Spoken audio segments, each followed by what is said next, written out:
கர்த்தருடைய பரிசுத்தமான நாமம் மகிமைப்படுவதாக.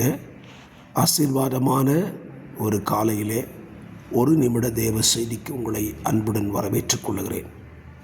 சங்கீதம் 16:8 சொல்லுகிறது, கர்த்தரை எப்பொழுதும் எனக்கு முன்பாக வைத்திருக்கிறேன், அவர் என் வலது பாரிசத்தில் இருக்கிறபடியால் நான் அசைக்கப்படுவதில்லை.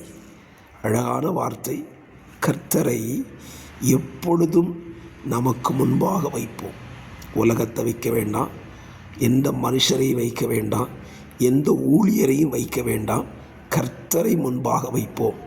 கர்த்தரை ஒவ்வொரு நாளும் பார்த்து நம்ம வாழ்ந்தாலே நம்ம அசைக்கப்பட மாட்டோம்.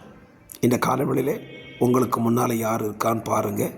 கர்த்தர் இருந்தார்னா நீங்கள் அசைக்கப்படவே மாட்டீங்க. கர்த்தரை மாத்திரம் முன்னால் வைங்க, அசைக்கப்படாமல் காக்கப்படுவீர்கள். God bless you.